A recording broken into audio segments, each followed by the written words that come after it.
So Gilbert Burns a little bit more than a week out from the big fight coming up. I guess what's the feel right now? I mean, is it still hard work? Is it starting to rest a little bit? What's the status right now? Still a lot of work to do. It feels like the body says, I just want to fight. Shit, let's go.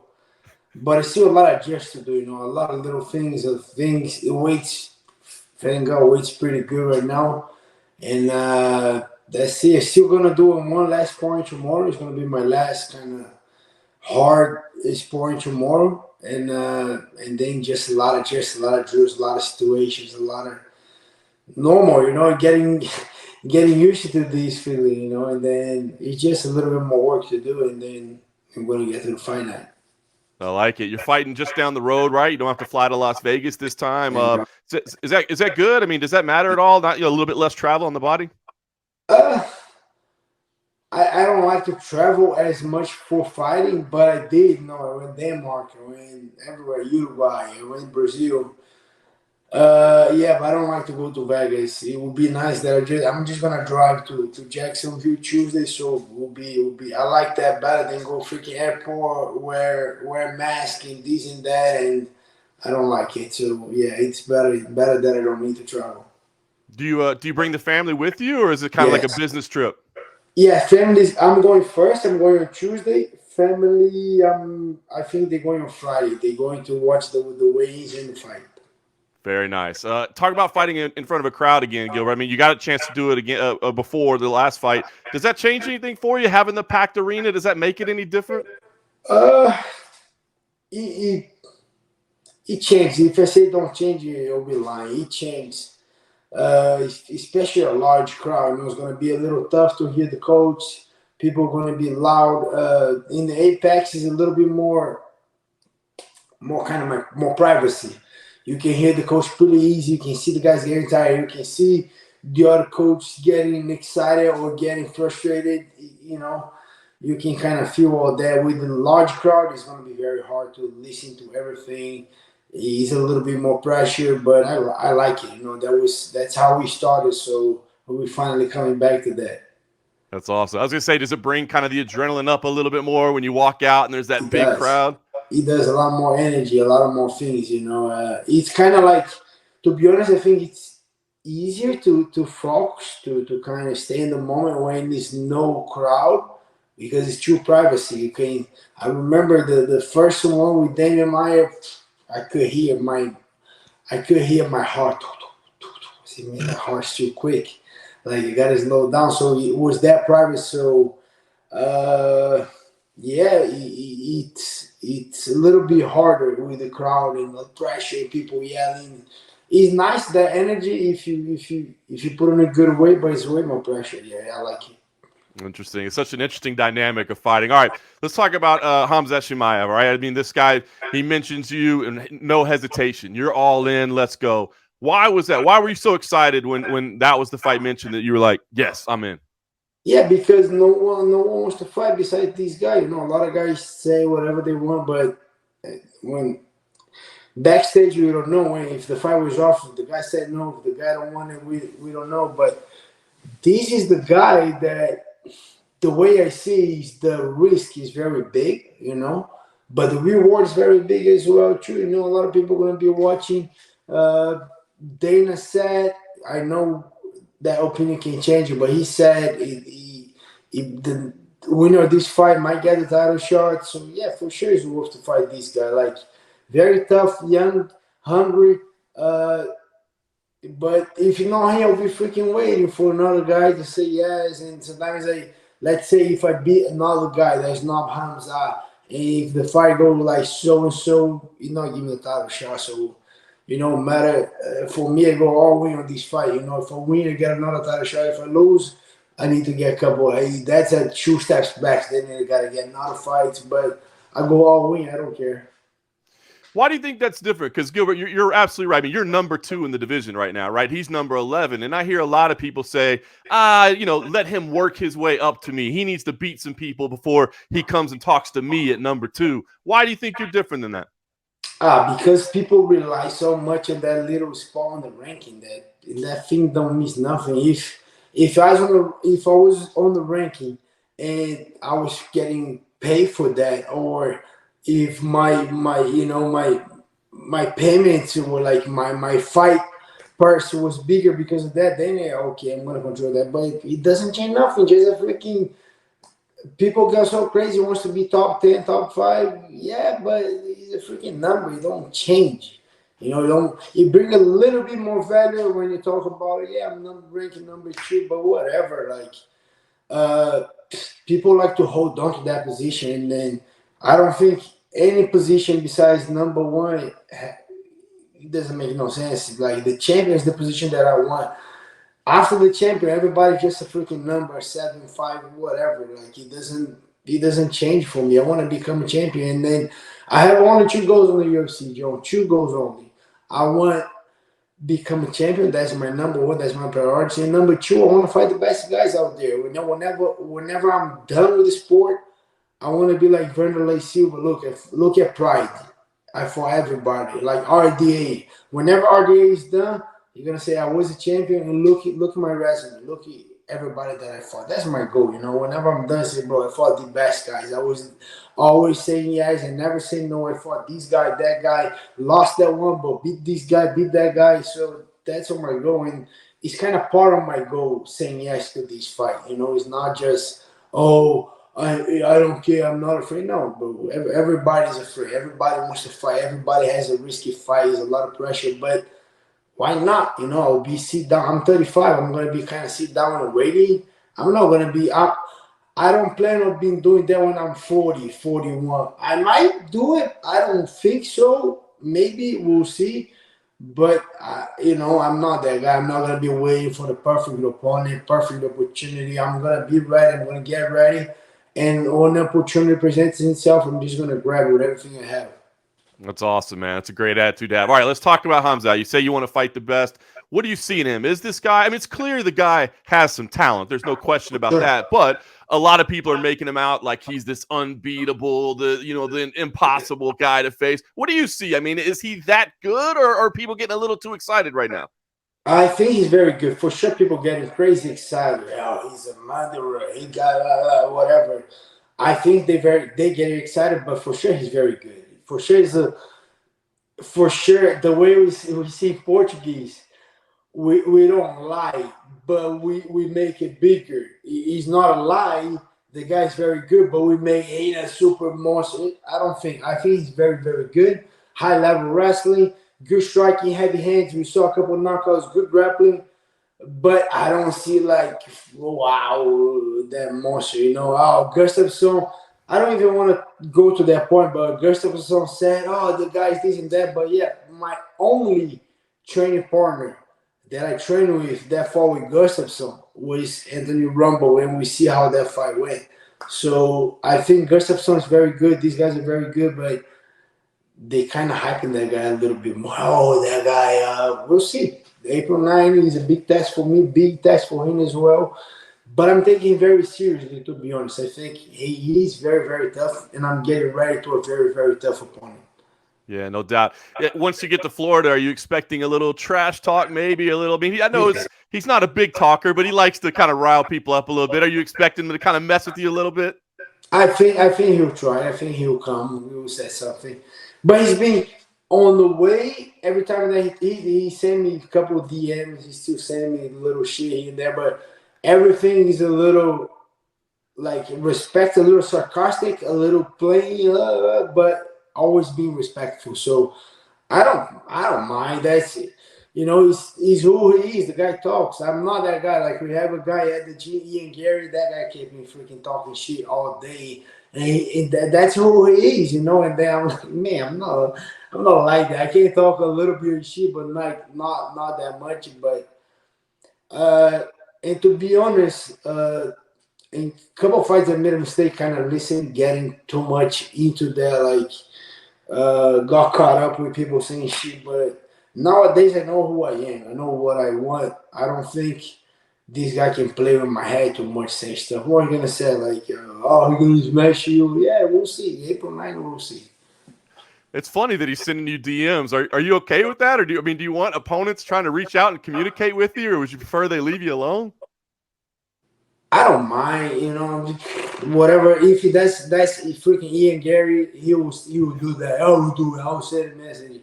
I'm not that guy, but I just, to be honest, I worked that way a couple of times. I send messages. I tweet out a couple guys, call him out. I think that's how I got the title, won the fight, make people interesting, talking shit a little bit. I don't try to go over the boundaries. I don't try to go as crazy, offending you and shit. But I want to get a fight done. But I don't mind, I don't. He can send DM, he can say whatever he wants. He's not gonna change how I'm making sure. You're not gonna change the way I'm gonna perform, the way I'm gonna fight. It cannot go to my head and get too angry, too excited, too emotional, too this, too that. It is what it is. Send it, don't send it. You're not gonna play with me. You mentioned Ian Gary. It's funny. I mean, a lot of people are excited about that guy. Is he the real deal when you see him in practice? Is this guy as good as we think he is? Very good guy. We have two guys actually. We have Ian Gary on that card, and Mickey Gall is training here with us too.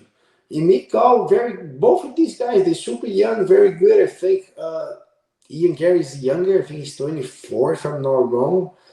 Freaking guy, very good on the distance, very good with the striking, good jiu-jitsu, getting better on his wrestling and his grappling, but freaking good striker. I think that guy's very good, going to give a lot of problem to these upcoming guys. And he can go through both two young guys. It's good to have those fresh young guys coming in. And then I saw a couple of things, we can work together. It's not a good vibe at the gym with these guys.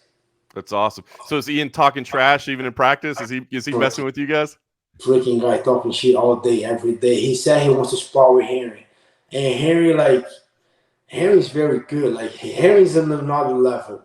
The way he see the fights, the way he train, he will be the shit of Ian. I know for a fact. He's gonna knock him down like 2 times on the body, couple low kicks. He's freaking heavyweight, 240 pounds. Hits very hard. We're playing. Henry, just throw my hands with no ball. He does these. Your hands in like shit. And they're gonna spar. They talking shit, Henry. I don't think you're that young anymore. We're gonna spar after my fight, April 20. And they keep talking shit all day. Like, it's funny, But it's good because we got very good guys at the gym. We got Jason Jackson with the big fight now against Douglas Lima. We got Logan Storney fighting for the Bellator title. It helped me out a lot. So we got a couple very good training at the gym. A lot of good guys give me a very good look. So I think we all going to be prepared. Me, Ian Gary, just say his name. Mickey Gall. Mickey Gall, we all going to be ready. That's awesome, man. I'm looking forward to it. Well, listen, you said Khamzat's got great grappling. He's got heavy hands. That sounds like it could be used to describe you as well. Great grappling, heavy hands. So I'm curious. I mean, we know this is a mixed martial arts fight. It could play out anywhere. You got to be ready for anything. But how would you like this to play out? I mean, do you want this to end up being a striking match, or do you? Because I don't know, man. The grappling nerd in me, I want to see you two guys not even throw punches, man. I want to see you guys just grapple. Are you hoping it plays out like that? I'm excited for the scrambles, for the wrestling, but he has a little tendency every time that he fights a grappler, he goes to strike. He kind of every grappler in a wrestling, people don't understand that, but you saw a fight Neiman Gracie against Logan Storney, 5 rounds war battle. Like, those guys will just stand up battle like war. Why? Because you feel comfortable. You think, oh, that guy's not better than me on stand-up. So you kind of let it go more. And the guy too, or that guy, both guys with the same mentality. My strike's better than this guy. So I think he's going to strike a little bit more than you will see. But it all can change. He get hit, or he maybe hit me hard, or he hit very hard. And I think one of us is going to start grappling. And then I don't see just fight going on just one way. I don't see just striking. I see everything. I see a lot of striking. I see a lot of grappling, a lot of wrestling, a lot of freaking grinding, hustling, crazy, get bad position, scramble, got back on the feet. I see myself getting tired, himself getting tired, and then we keep pushing. And I don't see so much going to a decision.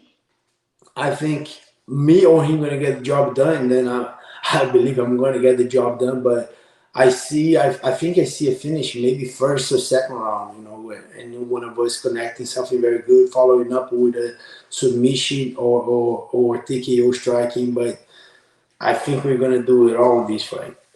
That's awesome, man. I can't wait for it. Listen, I know you've been busy getting ready for this fight, of course, but I see, did you and your brother open a new jiu-jitsu school? Yes, me and my brother open up. It's kind of like more my brother. I'm helping out, but I'm not his partner. I'm just part of everything that he does. I want to support, but his own gene is not our gene. It's kind of like it's our because I'll help it out. I'll be there. I'll be around. I'll be supporting him. But it's I like to say that it's his gene. But yeah, we just opened up here in Lantana, Florida. It's kind of like let's say 20 minutes from Sanford. But bro, beautiful facility. We have Gino Gia already. We got like over 15 members signing up already, and it keep growing. And man, it's gonna be very good for me, and my brother, especially for my brother Herbert. He's been working on that project for a while. He had a knee surgery, ACL, meniscus, so he's been out for a while. Now he recovered. Now he's back in training, doing everything, sparring and grappling. But on that meantime, that he got 8 months, not 8 to 9 months to recover, he just put all the all his time in effort for sure recover his knee. But on the gym now, we just opened up, so I'm looking forward to this one. That's awesome. Yeah, the facility looks beautiful. You still put the gi on very often? For sure. Not now, not right now. But that's my way to come back. That's the thing that I like to do. People. I like MMA. I love MMA so much, but I still have the jiu-jitsu inside of me. That. So whenever I fight, if I got a couple little injuries, I always have little injuries here and there. So it's 2 weeks to recover. A lot of therapy, a lot of massage, a lot of things, getting my mind ready, getting the body ready. And whenever I come back from the fight, I start lifting, getting that body strong in jiu-jitsu. I like to put the gi on and like 1 month straight up on the gi. I like it a lot. That's awesome, man. Well, congrats on the new academy. All right, well, listen, big fight. You're predicting a finish. I think it's going to be a phenomenal fight. Everybody's looking forward to it. After this fight, what do you think? I mean, you said Dana's promising title shot, maybe. I mean, is that what you're thinking? Title shot? Are there other matchups that make sense? What do you think after this fight? I think it's everything about the performance, Joe. Nowadays, Dana saying one thing, but freaking, if the fight doesn't go as everybody expected, he might change the plans. So I do believe it's going to be a finish, but I might be wrong. It might be freaking, split decision shit, and then we might be able to do another fight. So I don't like to make a lot of plans because I got frustrated multiple times because after this fight get a ranked opponent, it never happened, this and that, and then so we'll see. I'm completely focused on the performance, but I do believe a finish. Whoever wins, I think will be very close to a title shot. But everything is very hard to control these things. Even you go out there and get a finish it, and Kamaru and Leo Wilder supposed to be July. And for any reason that fight goes to August or September, I don't think either me or Khamzat are not going to be waiting that long to a freaking title shot. So Kobe's right there. It might be an option. Whatever, it's a lot of scenarios. So it's very hard to predict what's going to happen. So focus on my performance, and I think I'm spectacular. Great finishing, makes a big statement. Then we go from there. We'll see maybe a title shot, maybe Kobe fight, whatever, But that's too much ahead. We want to focus until April 9 performance. Resting now, all the little adjusts, little things to do, staying sharp, keep the weight low, stay healthy, make sure, especially right now, the immune system tends to go down a lot. So a lot of vitamins, good sleep, good recovery, all little adjusts on the fight, and be ready for April 9. I like it. That's the mature approach, right? Control what you can control, and everything else will take care of itself. Yeah, very cliche, but very true. Very clear. Yeah. People don't control, you can't control. Yeah, it's true, motherfucker. Like, if you do everything in my power, I gotta eat good, I gotta rest, I gotta recover next session. So I'm 35, I'm not 21, 20, just show up and do 2 jumping jacks and go. No, I gotta go freaking roll, warm up good, make sure I have my all routine of warm up. Then I go to a next session. Then after the session, still gotta kind of stretch and do my things, do all my recovery, boom, go home, eat good, make sure I rest, do my visualization, do my notes, do everything. You know, I gotta focus on these things very. Oh, if I win, I'm gonna do this. Nah, bro. We're not there yet. Still a lot of work to be done when we get there. You know, then when we get there, we'll see. I respect it, man. All right, Gilbert. Well, I've taken enough of your time. I'll let you get back to the hard work. Listen, 2 title fights on this pay-per-view, but I think a lot of people are tuned in to see this fight between you and Khamzat Chimaev. I think it's going to be a great one. We're the people's main event. People's main event. The people's main event, my man. All right, brother. Well, good luck on the rest of the preparation, and we'll see you in Jacksonville. Thank you, John. Have a good one, brother.